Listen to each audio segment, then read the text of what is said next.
Dulu tuh kayak yang nyari duit itu susah banget mas. Seorang anak mahasiswa saldo rekeningnya ratusan miliar. Jadi teman-teman nih yang lagi stuck nih, bisnisku kok nggak maju-maju nih, lunasin utang kok susah banget gitu ya. Coba.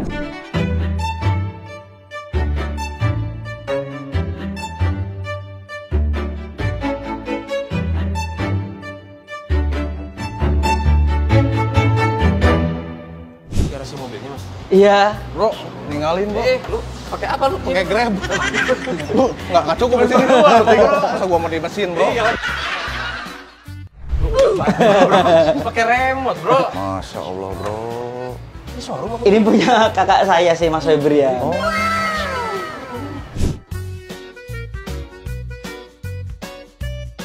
Mau berenang gini ya? Bukan. Kolam ikan. Hei. Assalamualaikum Mas Febri. Assalamualaikum. Wah, ini yang punya rumahnya guys. Bisa nggak disuruh masuk mas? Guys, masuk guys. Pakai aja. Ah, jangan mas. Udah nggak apa-apa pakai aja. Lepas aja. Tuh, ini sayang mas. Ini kalau di rumah gua jadiin meja makan guys. Assalamualaikum warahmatullahi wabarakatuh Mas Febri. Waalaikumsalam warahmatullahi wabarakatuh. Alhamdulillah sehat Kang. Manggilnya Kang atau AA nih? Bebas lah. Ini saya lihat rumahnya ya Allah. Ini kayak rumah-rumah yang di istana-istana gitu ya. Ini luasnya berapa nih mas? Kalau luas tanah 1.500 kurang lebih. Terus bangunan? Luas bangunan 3.300. Ini soalnya ini lantainya aja ini Marmer ya? Marmer Iya. ya. Meja makan saya pakai marmer mas Kang di rumah nih. Seriusan bener. Langsung aja lah to the point. Mas Febri, latar belakangnya tuh memang udah kaya seperti ini gitu. Dengar-dengar tuh anak dari supir bis Damri katanya ya. Betul, betul. Jadi saya aslinya dari Solo. Bapak saya sama bapaknya Mas Randu, sopir bis Damri. Kemudian saya sama Mas Randu ngerantau ya ke Bandung. Kita alhamdulillah diterima di Institut Teknologi Bandung. Saya angkatan 2002, Mas Randu angkatan 2003. Nah, meskipun dulu pas SD, SMP, SMA-nya saya jauh lebih berprestasi dari Randu, tapi pas kuliah kebalik. Jadi saya pas SD, SMP, SMA dulu memang selalu ranking 1 ya, nggak pernah enggak. Dan alhamdulillah pas NEM juga tertinggi se-Solo, se-Jawa nomor 4 atau nomor 6 ya waktu itu. Nah kalau Mas Randu ini kalau di SMA termasuk yang anak-anak yang sedikit bandelnya di sana. Terkenalnya anak bandel gitu ya. Tapi alhamdulillah begitu hijrah ke Bandung itu kedewasaannya berubah. Kalau anak masuk ITB kira-kira orang tua bahagia nggak? Bangga. Pasti. Bangga bahagia ya. Tapi yang terjadi saya ingat sekali ya, mama saya itu justru malah menangis. Waktu saya masuk ITB, terus disusul Randu masuk ITB, itu mama saya malah menangis karena nggak ada biaya. Saya sama Randu itu belum pernah keluar jalan-jalan keluar kota yang jauh sekali gitu ya. Biasanya anak kalau dari kampung ke kota itu pasti orang tua nganterin dong. Nggak mungkin enggak ya. Yang terjadi adalah saya sama Randu itu berangkat sendiri. Karena memang orang tua nggak ada biaya sama sekali buat nganterin. Karena kondisi waktu SMA itu, jadi memang bapak saya sakit-sakitan sampai beliau almarhum wafat. Sakit-sakitan terus, jadi memang nggak bisa kerja. Dan mama saya sebagai jahit baju ya. Jahit baju, daster, batik gitu. Jadi tukang jahit Ngobras. gitu. Ngobras. Akhirnya saya sama Randu kuliah di Bandung. Dan masih ada satu kenangan yang inget banget ya. Saya sama Randu itu, kalau saya inget Randu zaman dulu, saya masih inget posisi wajahnya gitu ya. Bayangin kita naik kereta ekonomi nggak bayar mas. Kenapa tuh? Nggak ada duit, 24.000 padahal tiketnya ya. Masih inget nggak? Sembunyi di WC. Sembunyi di WC.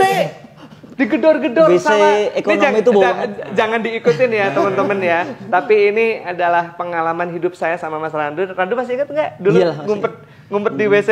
Bau. Kereta Ya. ekonomi, bayangin. Kalau ekonomi sekarang bagus, udah AC. Kereta ekonomi zaman saya sama Randu dulu kuliah tahun 2003, 2004 itu bau sekali, panas, nggak ada AC-nya gitu. Bayangkan untuk beli tiket kereta yang waktu itu kereta ekonomi Kahuripan namanya. Nyampe di Bandung, kita nggak tahu mau tinggal di mana. Belum tahu ya itu Belum tahu. Tujuannya apa gitu, Buta, ya. belum tahu Bandung itu seperti apa, di mana. Tapi alhamdulillah Saya ucapkan terima kasih sama senior dulu SMA 3 Solo ngebantu kita menampung nampung kita gitu ya selama beberapa bulan. Akhirnya kita ngekos sendiri akhirnya kita bisa ngekos dengan kosan yang cukup mewah. Mepet banget lah pokoknya. 750.000 setahun. 7 tahun. Masih ada nggak kosan segitu? Nggak ada. Nggak ada ya. Kebayang segini nih. Nggak, sebenarnya itu ada teman-teman ngontrak rumah terus ada spot dikasih triplek buat kita kamar. Buat kita. Kita jadi cuma nambahin dikit lah. Jadi Ini bisa lah dibikin kamar dikasih triplek. Triplek pakai itu. Jadi dulu kita tidurnya itu Tanahnya masih cor-coran ya? Cor-coran. Jadi Ya, tapi kita nggak ada bersyukur lah. keramiknya. Toilet di luar. Ya pasti. Nggak mungkin di dalam bro, umur segitu. Di luar rumahnya. Iya bener di luar rumah yang kita kontrak. Jalan yang kami pilih cukup berbeda. Kalau saya dengan kondisi yang seperti itu, saya dari kuliah saya sibuk bisnis. Karena saya merasa bahwasanya orang tua saya nggak sanggup biayain gitu kan. Akhirnya saya terjun bisnis. Randu juga sama sebenarnya bisnis, tapi dia nggak terlalu serius di bisnisnya. Dia lebih serius kuliah. Akhirnya dia lulus di Teknik Fisika ITB dengan predikat yang cukup terbaik waktu itu. Kalau saya drop out. Iya, kalau saya drop out. Tapi saya drop outnya bukan drop out yang memalukan. Karena saya sudah ngambil SKS itu sampai 140-an SKS. Harusnya udah lulus. Iya. Bener nggak? Iya. TA-nya juga udah Tugas akhir atau skripsi juga udah selesai Mas waktu itu. selesai lah. Udah selesai. Mengundurkan diri. Saya mengundurkan diri atau drop out atau apapun itu karena waktu itu saya merasa bahwa saya sedang dalam menjalankan sebuah bisnis yang besar. Ya akhirnya saya jalankan 2007 sampai tahun 2011 dengan omset yang sangat besar sekali sampai saya diundang di Kick MD. Seorang anak mahasiswa saldo rekeningnya ratusan miliar. Tapi bukan trading loh ya. Bukan trading loh. Itu 2007 Anak mulai bisnis. mahasiswa. Sekarang berapa tuh ya kira-kira 2007 ya? Iya, 24. 4 tahun berarti mas prosesnya, 23. 2007 sampai 2011. Iya, kira-kira Mas, kalau Mas di posisi saya, bisnis sedang besar sekali, terus omset segitu besarnya gitu ya. Kira-kira pilih yang mana? Kuliah atau bisnis? Karena kuliah saya itu beda dengan kuliah yang lain. Saya di teknik kimia itu ada satu mata kuliah lagi yang mengharuskan saya itu keluar dari Bandung. Sama seperti kedokteran koas. Nah, kalau teknik kimia ITB itu ada yang namanya kerja praktek. Jadi saya harus nyari pabrik di entah di mana gitu ya. Kayak magang lagi mas. Iya betul, saya harus magang, saya harus keluar meninggalkan bisnis saya 6 bulan. Dan itu nggak mungkin. Iya. Bisnis saya lagi naik. Nah, akhirnya saya harus memilih, kalau teknik fisika ada nggak? Nggak ada. Nggak ada ya, kalau teknik kimia ada. Namanya kerja praktek rancang pabrik. Nah, akhirnya dengan sangat berat hati ya nggak sampai lulus. Padahal tugas akhir skripsi udah selesai, udah sidang lagi. Dari situ saya bisnis macam-macam, naik turun, lebih banyak turunnya sih. Jadi kalau teman-teman nih, kalau yang mulai bisnis kemudian berat, naik turun, bangkrut, gagal lagi, coba lagi, ya itu semua pengusaha merasakan hal seperti itu. Itu saya rasakan sekali, mulai dari saya pertama berbisnis 2007 sampai sekarang. Itu naik turunnya itu luar biasa. Cuman yang saya pernah mengalami satu cobaan yang sangat berat itu 2013 Mas. Jadi sebenarnya bisnis saya itu udah settle, udah bagus gitu ya. 2013 saya itu salah gaul. Pergaulan di situ tuh mencari relasi dan lain sebagainya, tapi ternyata saya kurang dewasa. Gaulnya sama siapa? Siapa tuh mas? Gaulnya sama orang-orang bagus, orang-orang hebat gitu. Saya waktu tahun 2012-2013 itu ada klub supercar pertama di Indonesia. Oh iya. Pertama kali klub Lamborghini Ferrari yang ramai banget di Indonesia itu kan 2013-2012. Saya beli mobil waktu itu pertama kali Lamborghini Murcielago. Masih ada sekarang mas? Udah Oh, dijual. udah dijual. Waktu itu dibeli sama Pak Bamsud yang beli Lamborghini Murcielago saya. Berapa itu harganya mas? 2013? Murah sih, di bawah 5M lah. Murah. Ya kalau kita bandingkan dengan Lamborghini yang model-model Iya. sekarang kan beda sekali. Cuman memang Lamborghini Murcielago sekarang itu harganya udah nggak masuk akal. Jadi dulu sempat murah tapi sekarang nggak masuk akal. harganya. Jadi kalau mas-mas lihat mobil saya di bawah itu sebetulnya bukan liabilitas tapi investasi. Karena saya dari 10 tahun yang lalu main supercar, kemudian saya jual unitnya, saya belum pernah mengalami saya jual itu dengan harga lebih murah, belum pernah. Iya, kalau mas biasa jual mobil dipakai setahun, 2 tahun, 3 tahun, harganya naik atau turun? Turun ya.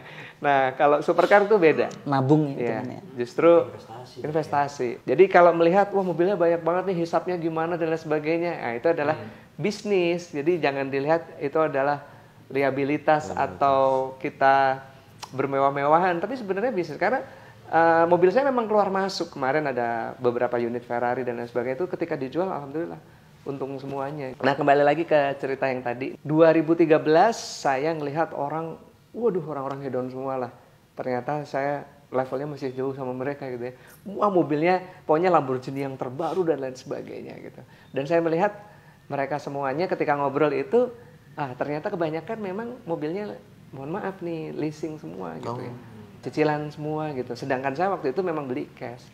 Nah saya tergoda mas. Akhirnya saya ambil, waktu itu kalap lah istilahnya kayak gitu ya. Saya ngambil Lamborghini Aventador, harga 11 miliar, 4,5 miliar DP-nya. Terus cicilan itu sebulan itu 275 juta.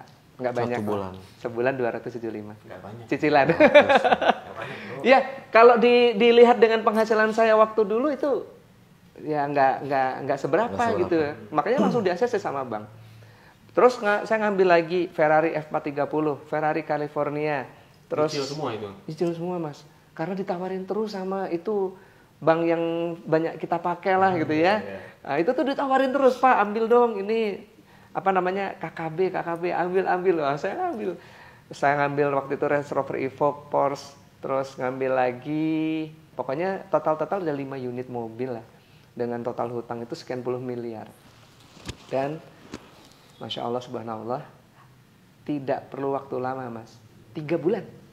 Apa tuh mas? Sejak saya pertama kali ngambil cicilan, yang terjadi adalah bisnis saya pokoknya dihancurkan sama Allah.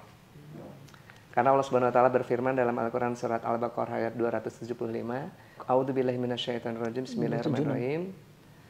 Alladzina ya'kuluna ar-riba la yakumuna illa kama yakumul ladzi yatakhabbathu asyaitanu minal mas. Dzalika bi annahum qalu innamal bai'u mislur riba wa halallahu al-bai'a wa harramar riba. Faman ja'ahu mau'idzatum mir rabbih fantaha falahu ma salaf wa amruhu ilallah wa man ada faulaika ashabun nar hum fiha khalidun yamhaqullahu riba wa yurbis shadaqat wallahu la yuhibbu kulla kafarin asim. Artinya orang-orang yang makan riba mereka tidak bisa berdiri melainkan seperti berdirinya orang yang kemasukan setan karena gila. Karena mereka mengucapkan bahwasanya jual beli sama riba itu sama. Bahwasanya bank itu konven syariah itu sama aja. Wa halallahul bai'a wa harrama riba. Padahal jelas Allah itu telah menghalalkan jual beli dan mengharamkan riba. Jadi riba itu jelas haram. Peringatan bagi pelaku riba di ayat ke-276-nya, yamhaqullahu riba wa yurbis shadaqat. Allah akan memusnahkan riba. Wah, itu udah ancaman Allah itu. Al-Baqarah 276, yamhaqullahu riba. Orang yang makan riba pasti dihancurkan. Kalau enggak berarti istidraj. Kalau istidraj berarti dia nanti dipol-polin di dunia untuk memaksimalkan azabnya di neraka nanti. Kita kan nggak mau gitu kan. Auzubillahi min dzalik. Nah, makanya kalau orang-orang seperti kita ini, orang yang disayang sama Allah ini, kalau kita berbuat salah, sama seperti seorang orang tua yang sayang sama anaknya. Kalau anaknya berbuat salah, ngebut-ngebutan di jalan, nggak pakai helm. Wah, itu kalau anak saya ambil, saya gamparin pantatnya gitu kan. Apakah saya jahat sama anak saya? Enggak, karena saya sayang sama dia. Kalau dia kebut-kebutan di jalan, nggak pakai helm, ya celaka nanti dia. Teman-teman nih yang ngambil riba, kemudian kok bisnisnya malah melempem. Nah, itu Allah sayang sama teman-teman. Allah akan memusnahkan harta riba gitu. Jadi saya doakan teman-teman yang memulai usahanya bisa tanpa riba, insya Allah. Karena ketika teman-teman mulai usaha dengan riba, bukan untung yang didapat, tapi buntung. Itu yang saya alamin. Saya dulu merasa bahwasanya bisnis saya ini kalau saya ngambil ruko, saya ambil ruko sampai 24 unit. Di Surapati Kor itu. Semuanya riba. Ngambil mobil, pokoknya hutang saya itu puluhan miliar lah waktu itu. Dengan cicilan per bulan itu lebih dari 2 miliar. Allah mengingatkan saya dengan seketika. Bisnis hancur semuanya. Pendapatan yang tadinya miliaran per bulan jadi 0. Jadi yang tadinya kita dimuliakan menjadi dihinakan. Buka pintu langsung. Orang-orang di depan rumah pakai jaket hitam. Jaket kulit ya, jaket kulit itu. Itu sehari bisa 4-5 bang. 4-5 bang. Iya. Saya drop itu 2013 sampai 2017, Mas. Ya, kita akhirnya alhamdulillah 2017 saya dikenalkan sama sahabat saya namanya Pak Haji Suroto. Beliau ngajak saya sama Mas Randu itikaf. Termasuk nanti malam kita Dery itikaf. Sulaiman. Sama Bang Dery Sulaiman juga. Nah, dari 2017 ke 2019 lah itu mulai ada perbaikan-perbaikan ekonomi dan hutang lunas semuanya alhamdulillah. Kita sedekah yatim dan lain sebagainya. Cuman yang jadi perbedaan sekali ya ditolong Allah sama sebelumnya itu adalah di tahun 2020. Kondisi pandemi. Saya dulu jualan eco racing, Mas. Pernah dengar? Ya. Ya, 2017 sampai 2019 saya itu jualan eco racing. Makanya saya bilang tadi kan 2017 saya diajak itikaf, disitulah muncullah eco racing. Mulailah ada perbaikan gitulah. Mulai penghasilan, lunas hutang dan lain sebagainya seperti itu. Cuman 2020 apa yang terjadi? Pandemi. Ya. Orang nggak bisa bepergian. Lockdown, PSBB. Kira-kira orang pakai mobil motor nggak? Enggak. Kira-kira laku nggak kalau jualan aditif bahan bakar? Nggak laku. Nah makanya 2020 itu kita langsung terjun bebas. Mungkin sama seperti bisnis-bisnis yang lain juga 2020 terjun bebas semuanya. Tapi 2020 itu anak saya masuk pondok. Kelas 1 SMP masuk pondok. Niatnya mau jadi hafiz Quran. Nah di situ saya terharu banget lah ya. Saya sampai meneteskan air mata ngelihat di pondoknya di Jati Handap gitu. Wah, ini anak saya semangat banget mondok ini pengen jadi hafiz Quran gitu. Ini kayaknya kalau saya ngambil anak yatim kayaknya bagus nih ya. Saya jadi tergerak gitu. Nah bulan Juli 2020 itu saya langsung woro-woro, saya informasikan ke teman, saya informasikan di medsos saya juga, di Instagram saya, di Facebook saya informasikan. Saya mencari 1.000 anak yatim. 1.000. Punya duit nggak waktu itu? Enggak. Waktu itu nggak punya duit, bayangin. Bisnis lagi nyungsep, lagi pandemi, saya jualan aditif bahan bakar, lagi lockdown. Nggak ada yang keluar ya, naik motor, mobil. Orang di rumah semuanya nggak ada yang beli gitu kan. Tapi saya memulai program yang nggak kayak nggak mungkin gitu. Saya perlu 1.000 anak yatim, saya biayai. Akhirnya tahun 2020 itu masuk 34 anak, Mas. Karena nyari anak yatim tuh nggak gampang juga loh. Makanya banyak orang yang bilang saya punya sekian ribu anak yatim gitu. Mohon maaf saya agak sanksi gitu. Karena saya mencari anak yatim aja susah banget gitu. Yang mau kita biayai, yang mau kita pondokkan di Pondok Pesantren Madinatul Ulum di Jati Handap, Bandung. Sama satu lagi pondok pesantren di Cisaranten di dekat rumahnya Mas ya, di Antapani. Guru Minda. Betul. Guru Minda. Sekarang di situ udah sekitar 50-an di situ. Gitu. Iya. Yang tahun ini ya, itu dari seluruh Indonesia Mas, nggak cuma dari Bandung, ada yang dari Padang, ada yang dari Riau gitu ya. Kita tiket pesawat saya bayarin semuanya. Per anak itu biaya itu per bulan itu 1,5 sampai 2 juta per anak. Kalau 10 anak aja udah 20 juta. Belum tiket pesawatnya, kalau dia mudik lebaran itu kan harus kita bayarin gitu kan. Saya mondokinnya pun bukan di pondok pesantren yang biasa, tapi pondok pesantren yang cukup bagus gitu. Di pondok pesantren yang anak saya mondok di sana juga. Ya ayyuhalladzina amanu in tansurullaha yansurukum wa yusabbit aqdamakum. Al-Quran Surat Muhammad ayat 7. Barang siapa yang menolong Allah, menolong agama Allah, maka Allah akan menolongnya dan memberikan kedudukan di muka bumi. Itu saya rasakan dalam hitungan cuma beberapa bulan. Setelah itu, nah akhir tahun, pupuk saya meledak. Booming. Pupuk? Iya, saya jualan pupuk. Ini nggak ada produknya ya. Iya. Selain produk ini tuh kita jualan pupuk. Pupuk apa Mas? Pupuk semua jenis tanaman Mas. Padi, sayuran, kopi, dan yang lagi booming sekarang sawit. Nama pupuknya apa? Eco farming. Iya. Kalau kita ngomong pandemi, orang tetap makan. Meskipun dia tidak bepergian, artinya pertanian tetap jalan seperti biasa. Gitu. Dan alhamdulillah Allah menolong kita. Pupuk eco farming ini booming sekali. Selain produk-produk saya yang lain, ya ini produk-produk yang lain. Gitu. 2021, nah saya mulai pembangunan rumah ini. 2021 ini cuma setahun ngebangunnya. Jadi gini Mas, saya kemarin Ustadz Lukmanul Hakim ke kantor, Ustadz Lukmanul Hakim Pontianak. Itu kan beliau terkenal sekali ya nyantunin anak yatim ya. Beliau bilang gini sama saya, Mas, Rasul itu bukan nyuruh kita nyantunin anak yatim, bukan, tapi memuliakan anak yatim. Barang siapa yang memuliakan anak yatim, itu nanti akan bersamaku di surga seperti jari telunjuk dan jari tengah. Apa bedanya menyantuni dan memuliakan? Menyantuni itu kita dulu mungkin sama lah gitu ya. Kalau kita ngelihat ada panti yatim, kita langsung minggir tuh. Ada duit berapa di dompet, kasih, terus tanda tangan, akad. Itu menyantuni. Seingatnya Mas, seingatnya. Atau mungkin kita pas lagi ada acara di kantor atau ada acara syukuran, kita jadiin anak yatim itu sebagai properti acara. Ustadz Lukmanul Hakim yang ngomong loh ya, saya jiplak beliau. Betul juga ya, jadi malu nih dulu kalau bikin acara-acara sering ngundang anak yatim cuma buat jadi properti nih di acara, cuma jadi figuran gitu ya di acara gitu. Nah makanya kita disuruh memuliakan anak yatim. Memuliakan anak yatim itu apa? Kita jadikan dia anak kita. Gitu, makanya sejak itulah saya sama anak-anak saya itu sekarang totalnya udah 74. Itu saya salaman sama mereka. Kamu sekarang jadi anakku ya. Nanti biaya kamu sampai besar saya yang biayain. Kamu nggak perlu mikir biaya lagi. Yang perlu kamu pikir adalah kamu ngapalin Al-Quran, hafiz 30 juz, kamu sama ibumu bapak berangkatin umroh. Semuanya saya kasih.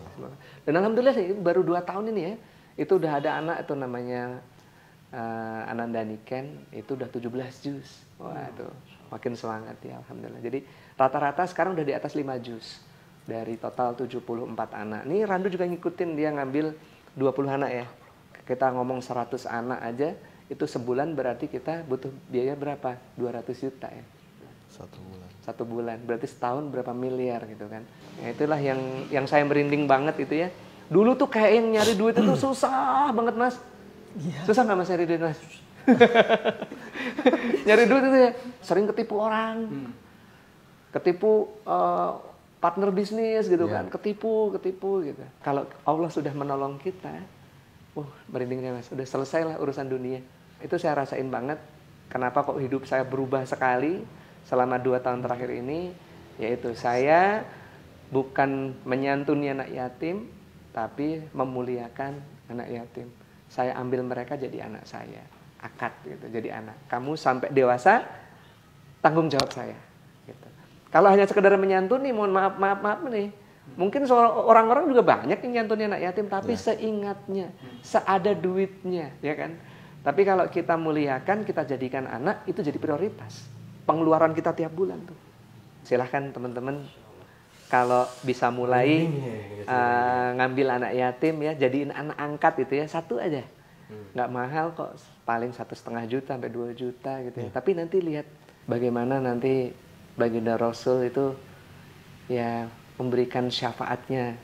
Nggak cuma nanti di yaumil akhir gitu ya. Tapi dalam keseharian kita ini kayak kita itu ditolong, dibimbing gitu. Insya Allah gitu Mas.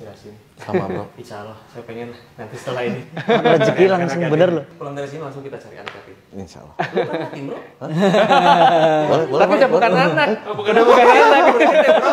Belum balik sebelum. Nah ini juga teman-teman kalau yang lihat video ini, kalau ada anak yatim, saya masih nyari banyak gitu ya. Jadi saya kalau dapat, saya tuh punya ruko banyak, puluhan ruko, dan itu kebanyakan memang sudah disewa dari dulu sama beberapa bank dan lain sebagainya.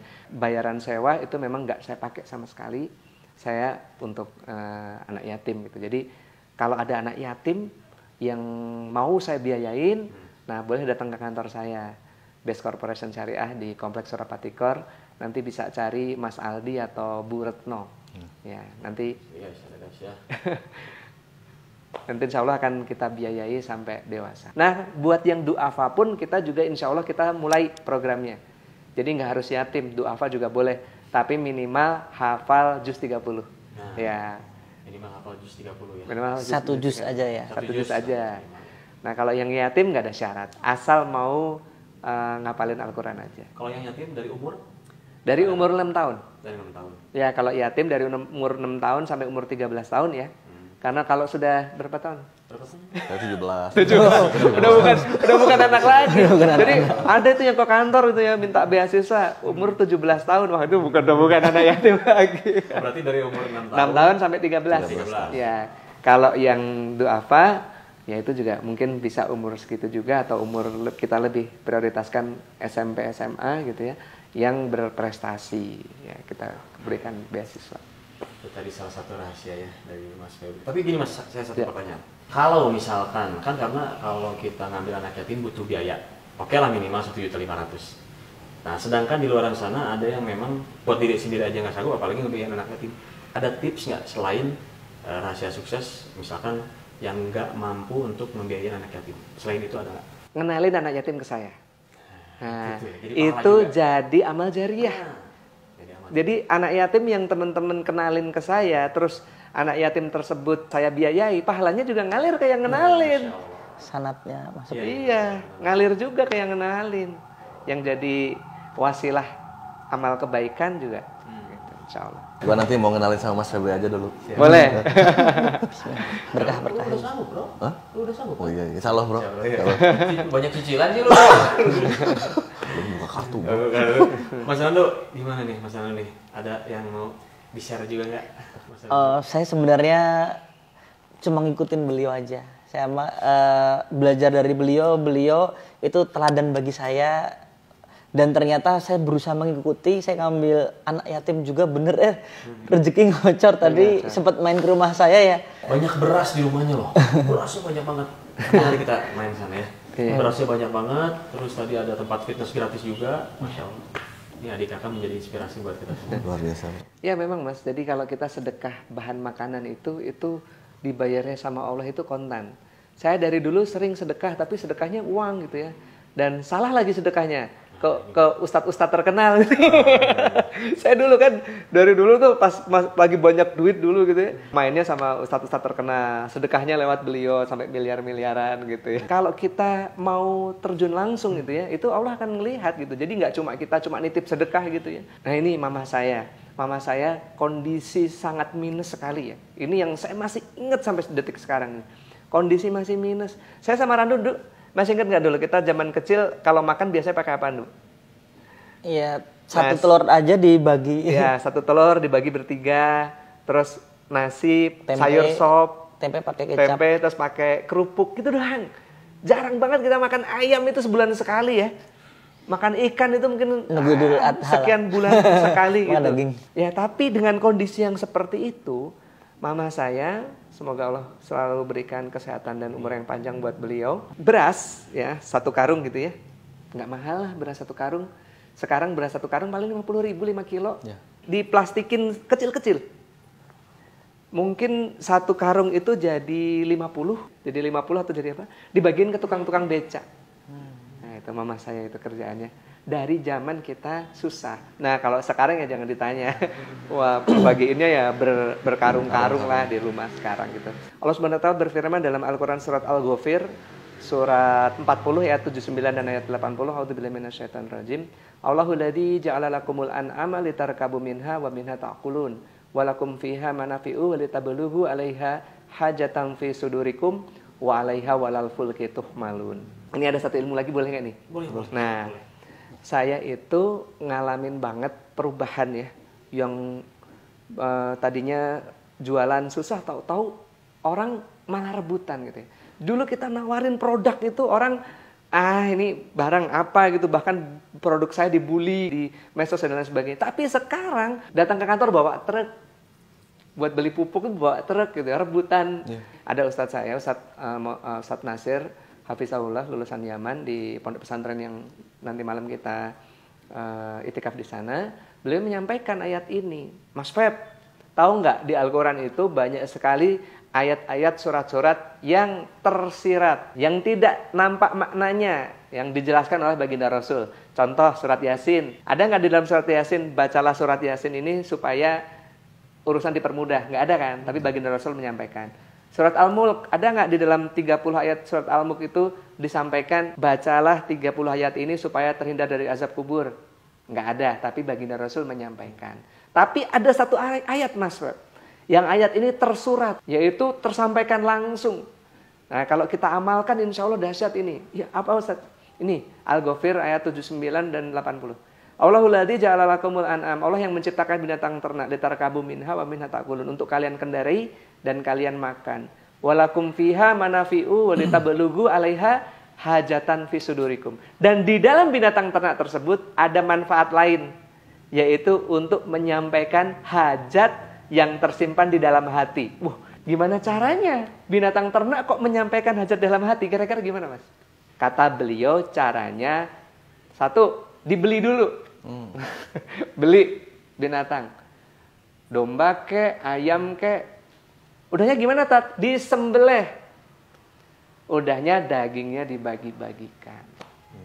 Kurban. Jadi kalau kita kurban cuma setahun sekali, salah. Karena kurban setahun sekali itu adalah belajar kurban. Tapi praktek kurban itu setiap saat, setiap waktu. Sebanyak-banyaknya, sesering-seringnya. Nanti malam saya juga pagi ini nyembelih 2 ekor. 2 ekor domba. Nah, ketika kita nyembelih, Mas Randu juga nyembelih, nanti malam kita bagiin tuh ke orang-orang sekitar pondok gitu. Saya mulai melakukan ini itu sekitar 2-3 tahun yang lalu. Rutin tiap hari Jumat, malam Jumat kita nyembelih domba, terus dagingnya kita bagi-bagiin ke orang miskin, anak yatim. Itu luar biasa sekali, dahsyat. Nyembelih binatang ini itu adalah satu kegiatan yang dicintai Allah, bukan dari zaman baginda Rasul, tapi dari zaman Nabi Adam. Nabi Adam mau nikahin anaknya ini, disuruh kurban anaknya. Nabi Ibrahim, kemudian Nabi Muhammad, itu kita disuruh untuk SAW, kita untuk nyembelih binatang ternak. Jadi teman-teman nih yang lagi stuck nih, bisnisku kok nggak maju-maju nih, terus mau lunasin utang kok susah banget gitu ya.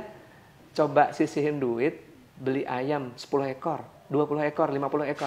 Atau beli domba 1 ekor. Udahnya disembelih. Sambil melihat darah itu mengalir, hati mengucapkan hajat kepada Allah. Ya Allah, lunasilah hutang-hutangku.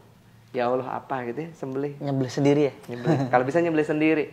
Itu insya Allah teman-teman semuanya, Allah akan menolong ngelunasin hutang semuanya. Nggak usah itu sedekah, nitip-nitip ke siapa, nggak usah nitip-nitip ke doa, lakukan sendiri. Ya, beli binatang, beli domba, beli ayam, sembelih, bagi-bagiin. Oh, itu luar biasa, saya rasakan sendiri. Ayam dulu bro. Ayam dulu. Boleh, nggak ada masalah. Karena lele juga nggak apa-apa. Nyembelihnya gimana lele? Nggak bisa. Iya. Ayam boleh tuh, karena nggak semua orang suka kambing ya. Kalau ayam insya Allah semua orang kemakan lah. Nah ini Mas, saya pengen tahu ini apa nih Mas? Kopi stamina pria dewasa. Kopi stamina. Ini juga usaha dari Mas juga. Betul. Namanya Econax dan Ecomax. Ini Masya Allah nih Mas, ini produk ini untuk kecantikan, untuk kulit. Jadi ini best seller banget ini. Mulai merasakan ada kerut-kerutan di wajah, terus pengen wajahnya lebih cerah ya. Karena dia kandungan kolagennya itu 5.300 mg. Cantik dari Ya, dalam berarti. betul. Nah ini LVN Kalsi, ini untuk susu kecerdasan anak. Ini untuk anak-anak kita yang pengen cepat ngapalin Al-Quran, ingatannya tajam, insya Allah. Menambah daya ingat Mas ya? Iya betul. Ini untuk pelangsing, namanya juga slim. Ini sudah kita ekspor nih ke Brunei, ke Malaysia. Ini laku banget kemarin pas pandemi. Ya, mereka sampai kontainer-kontaineran. Soalnya yang positif minum ini 3 hari tiba-tiba di apa tuh namanya? Antigen. Di antigen negatif. Iya. Cuma 2 hari 3 hari lah. Yang positif 3 hari. Pro ini Mas. Iya. Hubs Pro, Bimax. Kayak Covico ini bagus untuk yang kolesterol. Dan sebenarnya produk saya masih banyak banget, ada ratusan produk yang lain, cuman nggak muat. Kita jualan kosmetik juga, kosmetiknya nggak kita keluarin ya, karena banyak banget. Ada Skincare LVN, Lavanaya Secret sekarang mereknya. Itu ada day cream, night cream, serum siang, serum malam, peeling lotion, terus ada micellar water, ada body serum, ada sabun, macam-macam lah, banyak sekali. Ada parfum-parfum juga. Itu tadi kita belajar sama beliau, ternyata dari nol ya guys ya, dari nol, Dari minus, Pak. dari minus, Pak. Dari jalan kaki, Dari jalan kaki, Pak. Dari minus, dan sekarang alhamdulillah beliau dari numpang. sukses ini guys ya, masya Allah. Itu tadi rahasianya. Terima kasih banyak Mas Febri dan Mas Randu, kita udah diizinin silaturahmi ke sini. Mudah-mudahan silaturahmi ini menjadi panjang terus ya. Amin, amin, amin. Juga, Jangan lupa ya, yang punya kenalan anak yatim yang mau disekolahkan sama saya, boleh nanti hubungin sama Mas saya sama Mas Vicky ya. Siap. boleh, Nah, boleh ya. Sahabat nanti bisa semuanya. dikenalin sama kita. Ya nanti tiket pesawatnya pun kita tanggung, Oh, kita biayain. buat kalian langsung aja follow Instagramnya Mas Febri di sini di bawah ini, dan juga Mas Randu. Terima kasih. Assalamualaikum warahmatullahi wabarakatuh. Waalaikumsalam warahmatullahi wabarakatuh.